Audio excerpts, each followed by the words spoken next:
So the conversation you're about to hear is between myself and Dena Norton. She is a registered dietitian. She's a holistic nutritionist and women's health coach. She started with digestive health and led into hormones. And then she started to realize that after her own health journey in midlife, took that, she got on the roller coaster seat. She didn't even realize she was taking a ride on. And it happens to a lot of us healthcare providers. I feel like as soon as we're in the middle of it, we want to know some reasons why, and we want to be able to fix it. And then once we figure out what's going on for us, we start to want to help other people with it. So Dena actually gets into, the importance of certain aspects of nutrition, but also just realizing that really small things can make a very big difference in moving the needle of your health in the direction you want. So I can't wait for you to have a listen to this chat, and I hope to hear your thoughts on it soon. Welcome to Women Mastering Midlife, where we dive deep into the rich complexities of womanhood in our middle years. I'm your host, Victoria Bird, pharmacist, certified women's health coach, and your guide on this transformative journey. Whether you're navigating perimenopause, thriving in menopause, or mastering midlife's many transitions, this is your weekly dose of expert guidance, compassionate support, and a judgment-free space to explore it all. So get cozy, hit that play button, and let's rewrite the narrative around this remarkable stage from being something to dread into a beautiful transition. So I'd like to welcome today to the podcast, Dena Norton. After helping midlife women for years, Dena entered her 40s and was hit with low libido, midsection weight gain, and sleep disturbance herself. This wake-up call drove her to research perimenopause more deeply than ever, and after applying what she had learned, had reduced her symptoms and feels back in control of her health. Now Dena is passionate about helping fellow 40-something women navigate this topsy-turvy stage of life through her 40s Fix program, which leverages proven strategies to curb symptoms, feel great in their bodies, and significantly reduce the risk of chronic diseases that plague so many aging women. Welcome to the podcast, Dena. I'm so excited you're here. Thanks for having me. So I feel like right now, every time I make a podcast episode, I start with, I have been following you on social media for quite some time. And I think, for a little while there, I muted all of the other health coaches, dietitians, nutritionists, and just needed to focus on what I was doing so that my messaging was clear and I wasn't getting that comparison syndrome. But then as I open back up to finding more colleagues, I enjoy creating the network that I'm seeing out there of like-minded women trying to force change in women's healthcare. And so when I came upon your Instagram feed, you do things differently and the same, but we're kind of the same mindset similarly on what health coaches, nutritionists, what our roles are, what the delineation should be. And with your specialization, your certifications, your license, your education, you're more than equipped to help women who are listening to this podcast figure out their nutrition and figure out what they need to be doing in midlife because what we did in our 20s doesn't work anymore in our 30s, 40s, and beyond. Tell me a little bit about how you got into nutrition and then midlife nutrition specifically. Yeah, well, getting into nutrition was like a lifetime ago, but I was, unfortunately, like a lot of dietitians and fitness pros, I had a disordered relationship with food as a teenager. So I was obsessed. So when it came to majoring in something in college, it was an obvious choice for me. So that unfortunate start turned around for me kind of mid-college through a series of events and kind of had to hit bottom in some ways and relearn, what nutrition was about. It was about nourishing the body and fueling it and caring for it. And that was a totally different perspective than just manipulating it for my own gains. So that was like a pivot point for me and kind of set me on a different course than I thought I would have professionally. So I did some things, when I came out of my original schooling, and I worked in cancer originally after doing some advanced training in like eating disorders and adolescent stuff. And then I came home to have a family and I thought I was done working. So that was sort of like the first chapter. And then I was like, I'm retired. I'm going to be a wife and a mom. And I'd always dreamed of that. And I was thrilled. I loved it, but hit some health challenges of my own. And so I went to all the places I knew to go. I read all the peer reviewed literature and saw all the doctors and all the specialists, and nobody had answers for me. I was having all kinds of crazy, like hormonal things, migraines, IBS, just like I could tell like my body was flaring signals and nobody could tell me why. They could all provide a pill. They could all do tests that said I was fine, but nobody could help me understand what was going on. And so that experience is what pushed me outside of, the sort of box, so to speak. And I had to sort of go to a more holistic, practitioner who was a nutritionist, which was kind of a humbling experience for a dietitian who's supposed to be the expert. The indoctrination of education teaches you, and no one else can speak to nutrition like you can. But it fixed me. And she told me in that first visit exactly what was going on, that, I had burned the candle at both ends. My body, my nervous system essentially was starting to shut down non-essentials and just try to keep me going.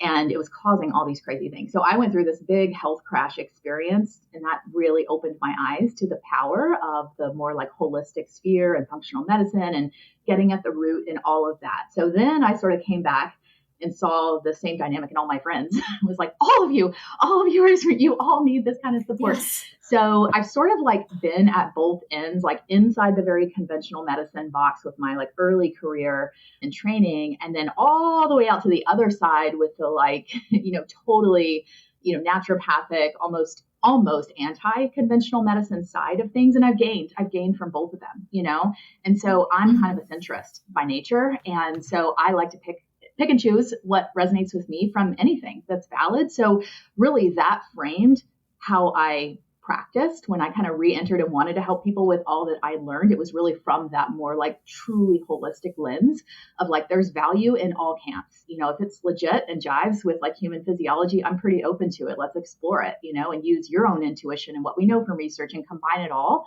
and help you decide like, what are the few things that are going to make the most difference. So then I floated through my virtual practice, did a lot of digestive stuff and women's hormones and thyroid and just kind of a smattering of helping people with a lot of chronic stuff they couldn't get help for in other places. And then I was in my late 30s and didn't see it at the time, but periods were getting heavier. I had a uterine polyp removed. I mean, at the time I did not in any way think that this could be perimenopause for me. I just thought like, oh, something's going on. Let me address it.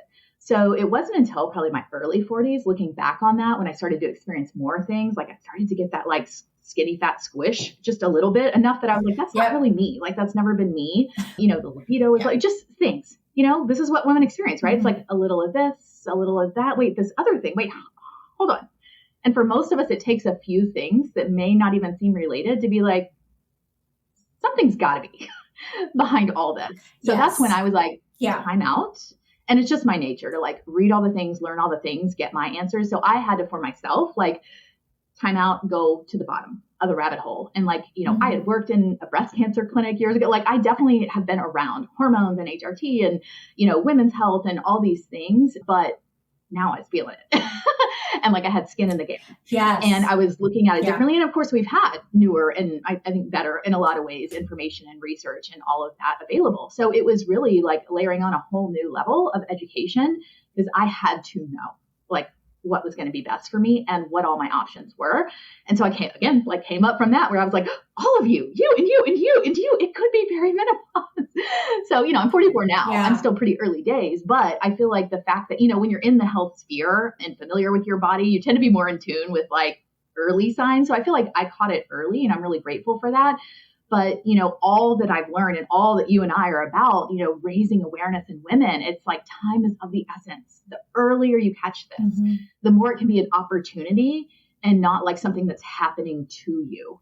And so I really am so passionate about waking up other women who are in their late 30s or sometime in their 40s. And they're like, either not even sure what this is, or they're pretty sure it's perimenopause, but they're getting mixed signals about whether that's the case and what to do about it. So a lot of my messaging is around women in my stage of life that are perimenopausal. I certainly have clients who are postmenopausal, but I really want to wake women up early so that they can capture all the opportunity they can, because it is a pivotal decade in so many ways. Like it's never too late, but early is always better. Oh yeah. I still remember when I went into my OB-GYN and said, something's not right.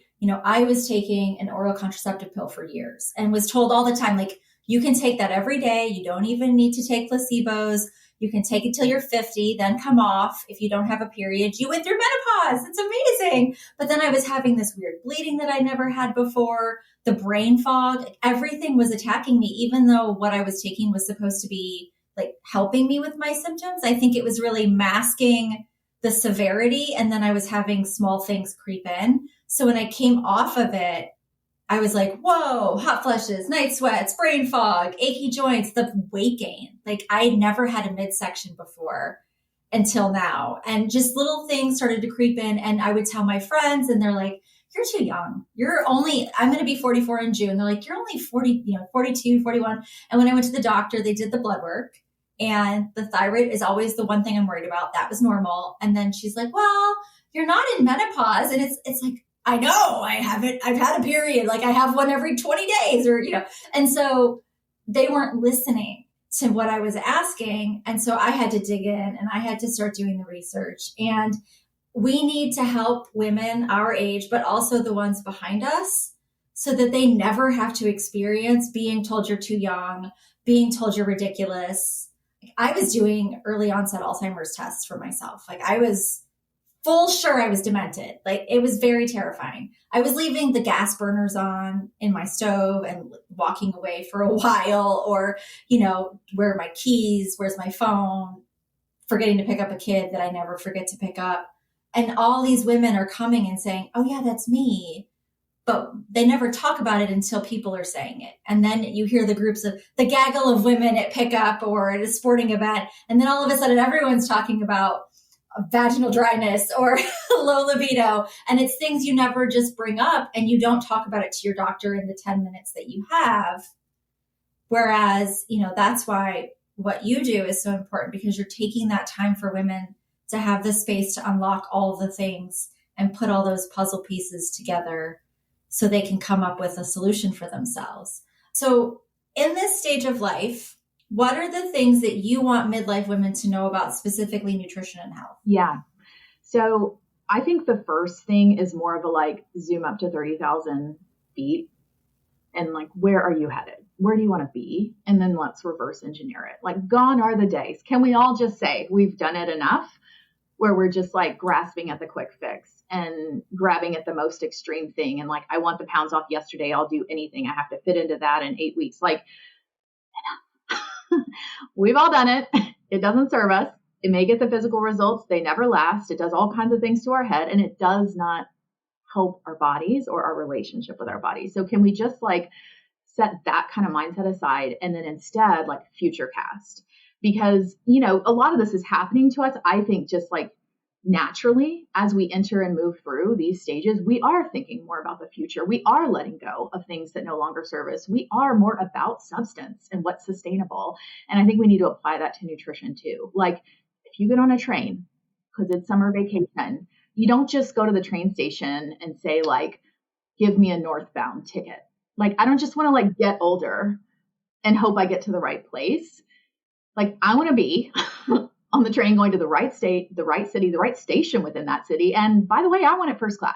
So all those things, you have to decide what experience you want and where you're headed, and then make your plans now to ensure that you get there as best you can. None of us can control it, right? But you have a much, much better chance of being a thriving older individual if you start now with a plan that you can sustain and can grow with you and adapt with you through that stage instead of grasping at something from day one you can't do and is not going to be sustainable in 3 years or 30 years. So I think just dropping that and then having the long game is really step number one. So I hope that doesn't sound like a non-answer. But then through that lens, now we do reverse engineer and we say, if I want to be strong and independent and traveling and on the floor with grandkids, if I want all that, I don't want to be the average American woman who's in a home and in diapers and in a chair.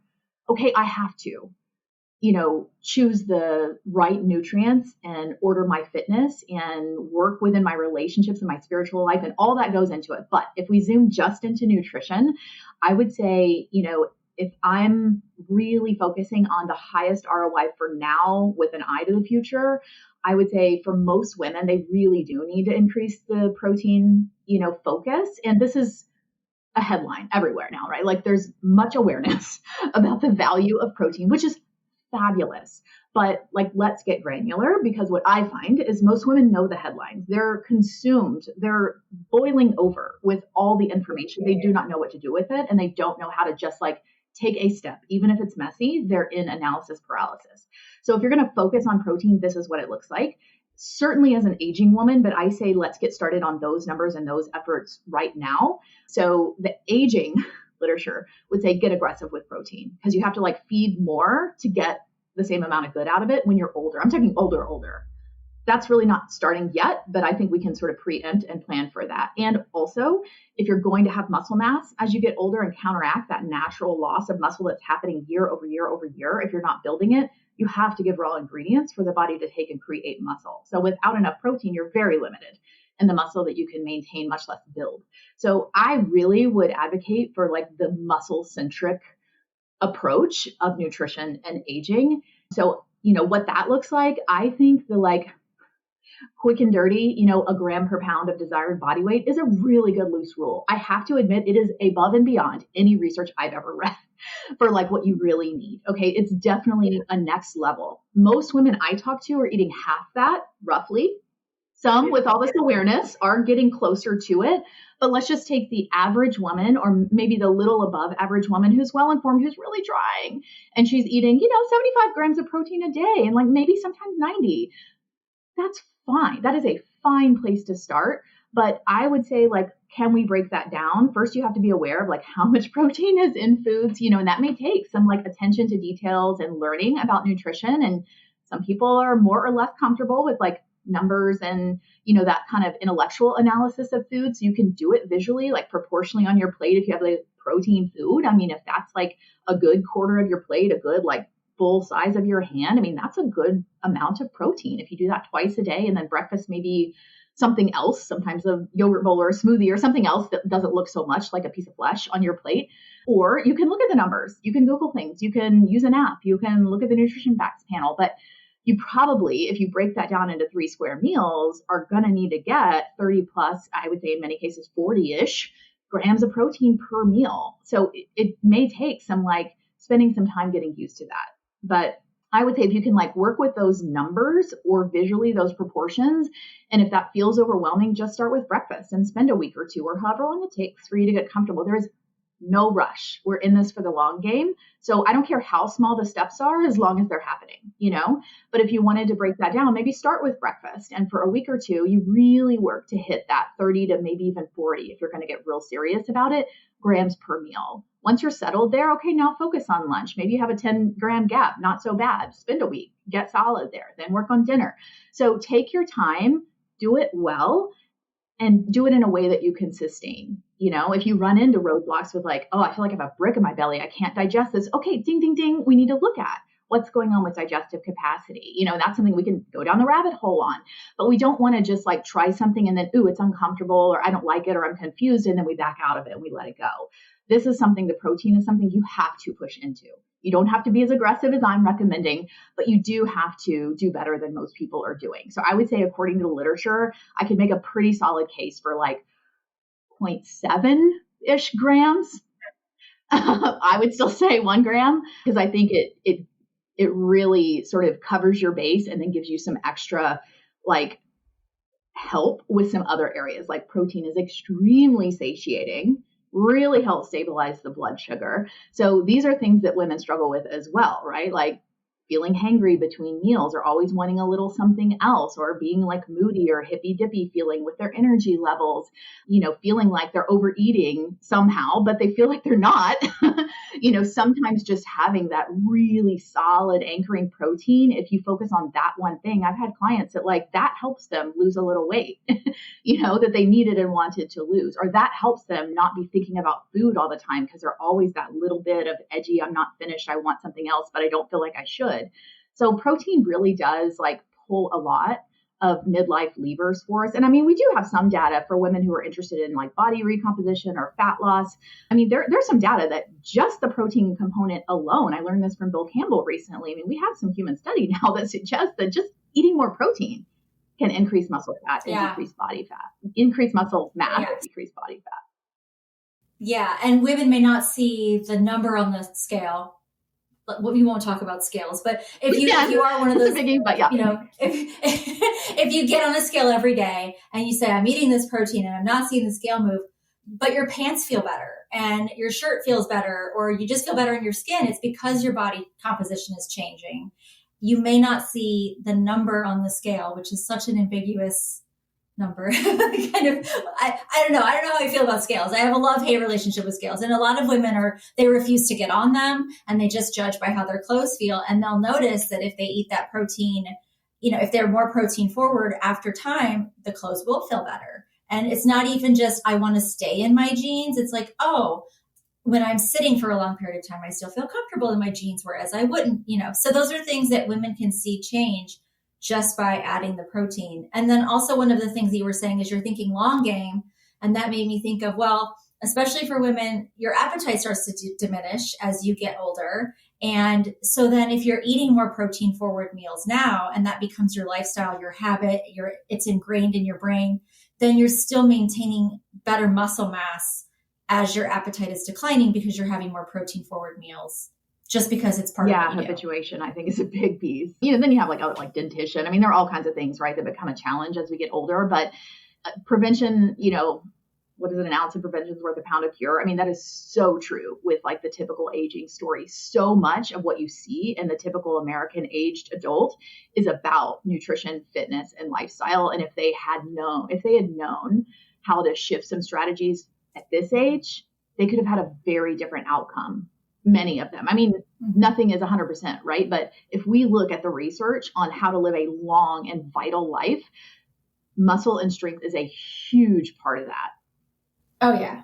Then they're getting the brown paper bag with a sandwich in it and not a brown paper bag full of bottles of prescriptions at the drive-thru. Like, it's a different drive-thru experience when you're focusing early on nutrition. And I should say about protein, I mean, there are these, we can go into like some of the hot topic questions about protein if you want, but I mean, the things that, I find is like the next level of now let's fine tune this or, answer questions for you. There is certainly this like seemingly competition or contradiction between like, I'm telling you to eat all this protein. Well, what about animals? And what about animal fats that come with some of the animal proteins? What about lipids that tend to creep during middle age? And what about cardiovascular health? And it all becomes this like very confusing snowball of, overwhelm to women. I think this is partly where I would say like, yeah, I do think there's research on both sides of the whole like animal fat, LDL cholesterol, cardiovascular thing. I think if I had to choose, I would say I would lean toward the like body of research that says that, yes, I mean, saturated fats are directly linked to increases in LDL, which is directly linked to cardiovascular disease. So it is of concern and you do need to be aware of it. But this is, again, where it's like, you can't just like have a food plan and obey it. You have to look at this holistically. You have to go check your lipids. You have to know what your numbers say so that you can both on the surface and how you feel and look, but also with the numbers, be very well informed about what you're doing. Because I will see women who eat a more like nose to tail, ancestral, whole foods, a variety of different fats, including animal fats, and genuinely, they're in their late 40s or 50s, and their lipids are gorgeous. I tend toward high LDL since my 20s. Of course, I was on birth control then. Nobody told me that was related. But, I've had a higher end LDL, so I'm kind of dialing it back, even though I love the like more ancestral lens. I mean, I think everything was made with a purpose. I don't want to be eating like skinny versions of everything. I don't think that's totally natural, but you've got to find this balance for you. And I think being informed about like the choices you're making, but then, checking those against your actual numbers so that you know that it's really working for your body is really important. So I do think saturated fat is something to be mindful of, and maybe choosing leaner cuts of, beef and poultry is a great idea. Boosting the fish. I mean, most of us are not getting enough fish. So I generally am telling women, I'd say 3 or 4 servings of fish, especially wild caught fatty fish a week would be awesome. And that's not going to have a ton of saturated fat like some of the other cuts of meat will. Dairy, maybe you could choose lower fat dairy. So it's kind of this negotiation of the details of, how do you get that protein accomplished? I think, the quality of animal proteins is well established. I think they're an important part of our diet. I think it's not critical that you get the majority of your proteins from animal proteins. Yes. So it appears based on the research that after your like base protein needs are met, then whatever's extra in your base, like as a woman, I would say like 50 grams of protein, maybe. I mean, that's what we're talking about. Like once you get past that, the quality or type of protein, animal versus plant, is less and less important the more you get. So most of us have access to food. Most of us are not getting less than 50 grams of 40, 50 grams of protein a day. So we're probably fine to just eat like a mixture of whatever plant and animal proteins work for us and like check the numbers, you know, keep our labs in check, help us accomplish our goals. I don't think we have to like get super dogmatic about like, you know, plant proteins don't count and this doesn't count. You're doing it all wrong. Like, yes, make good solid choices from mostly whole foods, have an anchoring protein, and you're probably getting near the bullseye. And then if you want to be sure, check your numbers, you know, log your protein for a few days, turn over the labels and get familiar with it. But that, I mean, that's what I would say. There's too much fighting over there about the minutia, and most women just need to get into action, even if it's messy, and keep steadily plodding forward.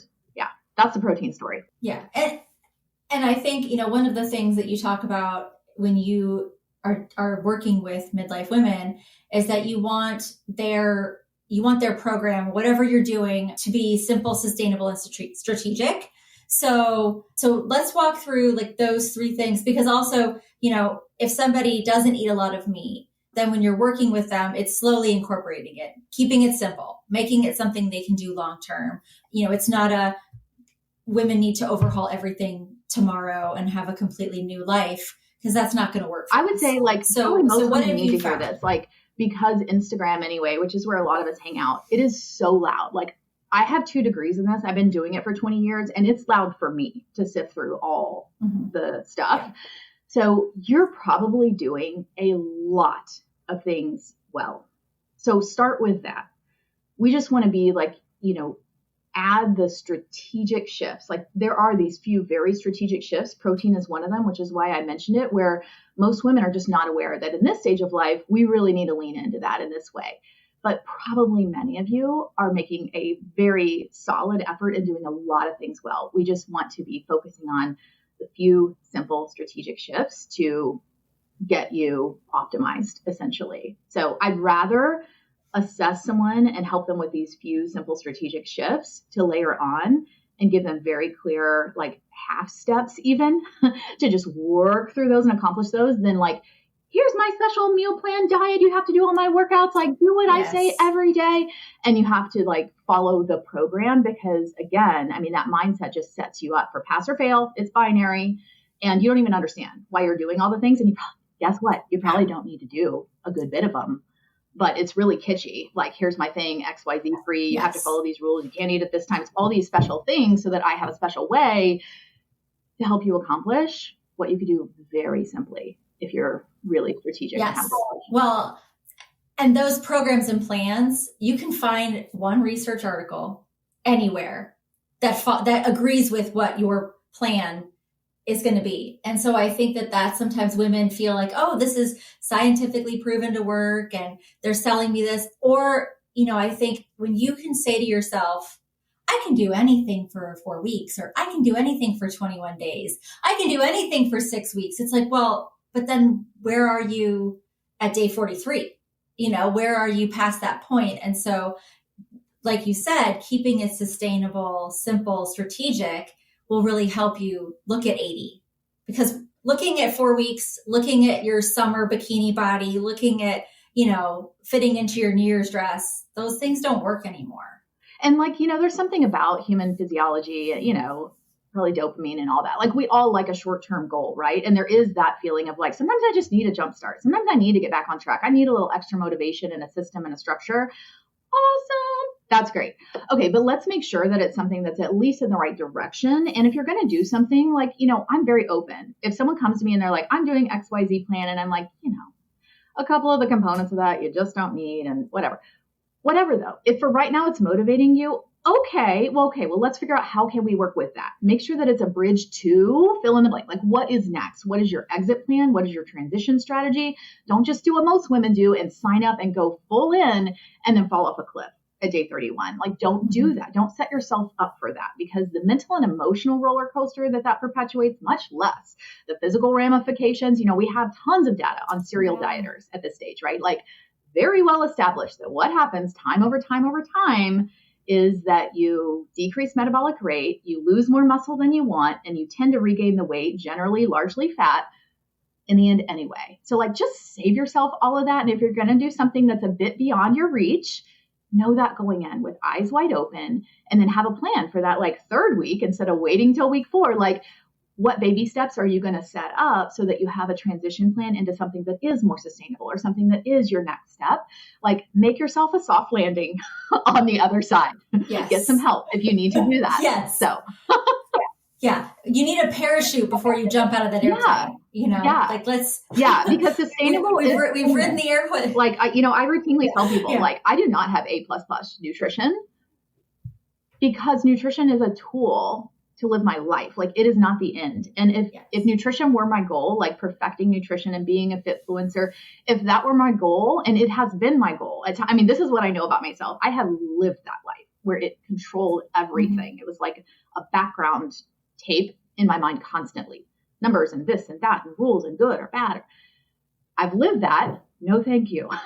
But I know what it would take for me to be and look and live that way. I'm not like, that's not my goal. My goal is to use it as a tool to get the life that I want and to fulfill the purpose that I have. So it's like, we all have to decide, and we all might be different, right? Someone might be different than me, but I know what for me is like healthy enough, nutritious enough to live my life, but not control me. And for me, that like difference of what it would take to be A++ is like, nah, it's too much. It's going to start taking from other things that are more valuable to me. So you kind of have to also be self-aware in that way. I think when you look at the buffet of all the many like plans and programs, and, I've worked with people on all kinds of like plans. And so I'm not against them, but like know yourself well enough, know where you're headed well enough to know like, how does that end for you?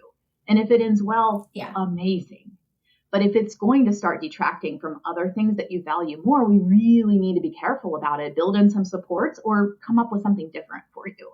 We just don't have time to be messing around with stuff that doesn't serve us anymore, in my opinion. No. And, I think that what you said really, it resonates with a lot of women, but I think they also need to recognize that when they're looking at these programs and the people who are selling these programs, and they have the 6-pack abs and the massive biceps and the beautiful legs and the tight glutes and all the things that you're looking at in this package, it's their life to sell it. And some of them have extreme food situations going on that you're not aware of. And some people are selling something that they're not even doing themselves. They might be spending hours a day in the gym and they're selling you a 30-minute program.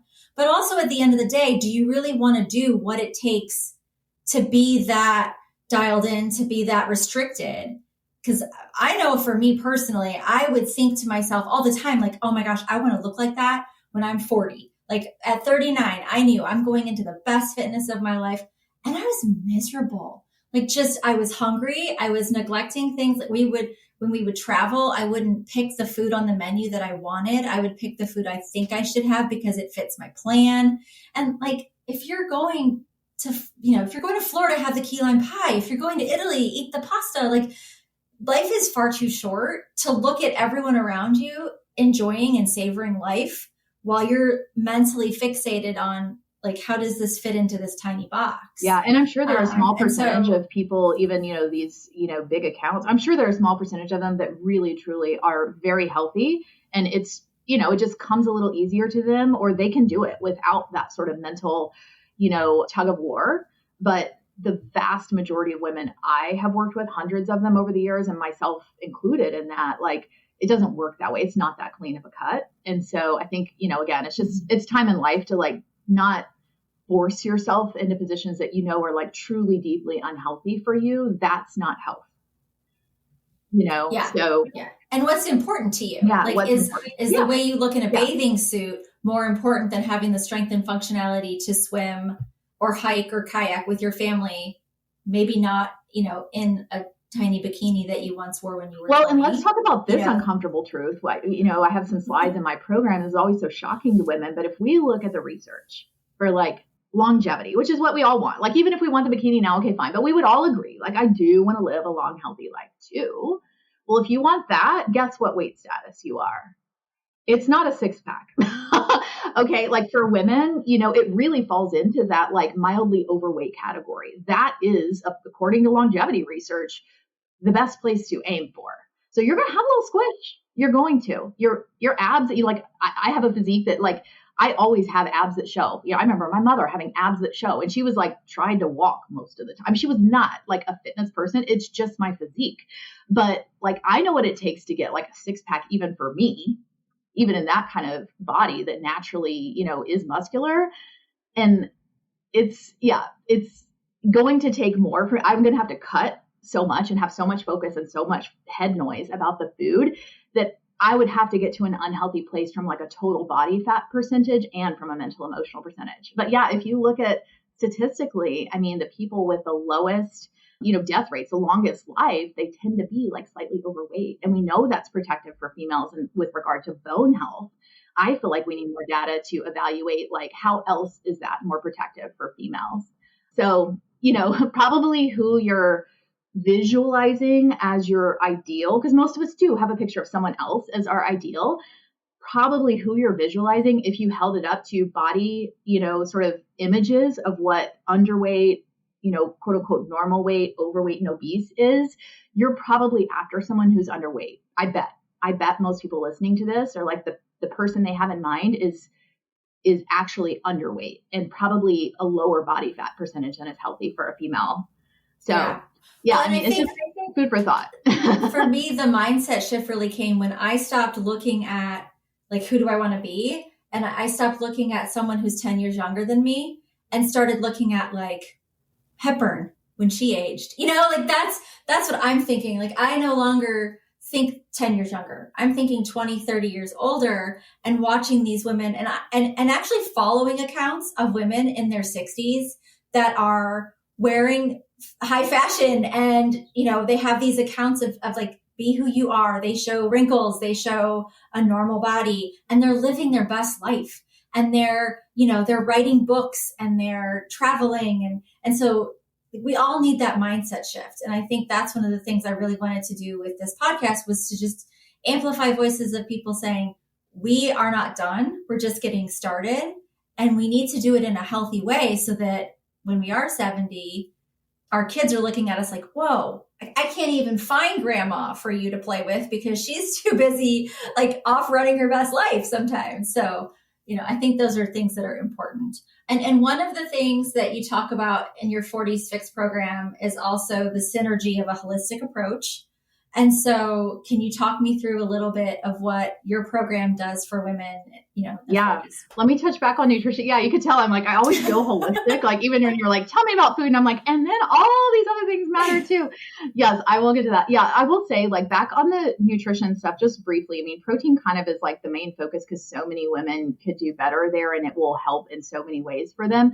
But I would say paired with that, it really is this like rainbow, huge variety of plant matter, plants of any kinds and all colors. That really needs to be the bulk of the remainder of your diet day over day. So like, it's really the protein and the plants that are the anchors on every plate, every bowl, every snack, everything, as best you can. Really check those boxes hard. And then if there's room for a little funsy something, whatever. I mean, I don't care. There certainly is on my plate, but I really try to be like half plants, yes. A good solid, at least quarter of the plate is a protein something, clearly. And then there's room left. Fun. Yay. I can put whatever I want there. It could be a fruit. It could be whatever it is. It could be a couple squares of chocolate, whatever. Those extras almost don't matter. They may matter in some cases. And once you have the others checked, you may want to dial in on those and make sure you're not like running to food for the wrong reasons, yada, yada. But if we're really talking about high ROI and where most women could really pull, some needle moving change, it would be an anchoring protein and then half your plate being plants, including like a variety of different colors and plant groups.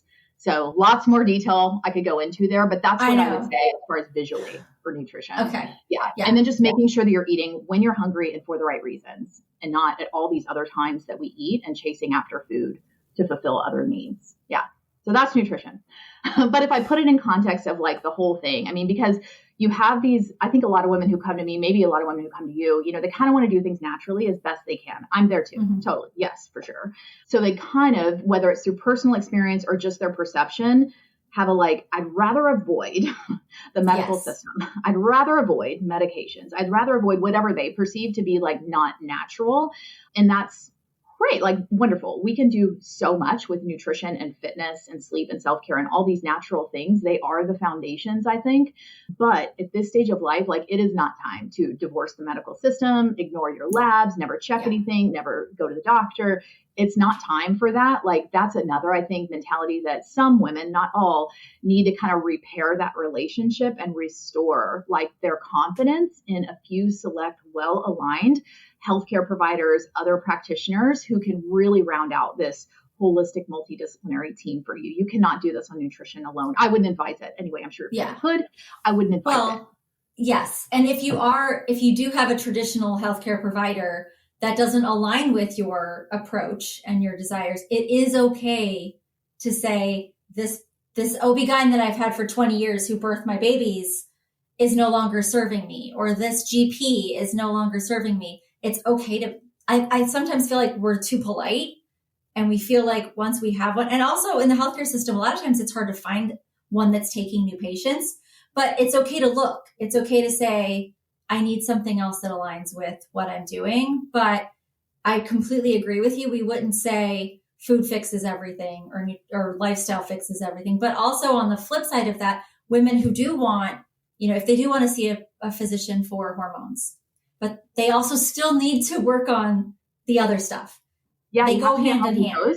And they do. They synergize each other. So each are awesome. Combined, now you're cooking with gas. So I mean, that whole building a team, empowered conversation, shared decision-making, what other practitioners have you never considered, but now in midlife and beyond are more important? Maybe go get an evaluation. I mean, I definitely do a lot of that work too with clients that quarterback, helping them quarterback their midlife health, because that's another mindset that has to shift. You can't any longer just rely on that gynecologist that you dearly love and has served you well in the past. You can't expect health to come to you, or, medical care even to come to you. You have to go get it in today's world. And so you need to be, it's really on you and me to become as educated and empowered as we can. I went to a conventional gynecologist the other week, didn't have high expectations, kind of just woman, whatever. I was behind on some stuff, but I was I'm always looking for aligned people. Let me open the door to this conversation. She noticed I was taking progesterone. That came up, where am I getting it? She was so excited to talk about this. And I was what? Okay. And so I asked more, and she was she's learning all these things. She went on, Mary Claire Haver's cruise. She's really excited to serve more I mean, she was there for it, which is so rare. But I was that never would have happened if I didn't know the questions to ask, and I didn't keep asking her and keep inviting her to share in this 8-minute visit. I wanted more information, and she was excited for it. But we have to know who to go to, what to ask, and what aligns with us. Yeah. And I think that's where you and I as professionals come in handy. Neither one of us can prescribe what you need, but I can help you learn how to advocate for yourself and ask the right questions until it's required for OB-GYNs and, GPs and whatnot to have those questions on their questionnaire for their intakes. We take these 45 question pre-visit online surveys about our current state, and not one, it's not asking about your sleep. Are you having night sweats? How's your libido? They're not asking that yet. So women, we need to be asking those things ourselves. It's our right as patients to say to our physician, I need help with this. This is something I'm seeing. It's affecting my lifestyle. Is this normal? What can I do about it? I think we also need to remind ourselves that we are the driver of our health bus. Totally. That's what it's about. Yeah. You deserve to be, and you are the only one who really can be in that driver's seat.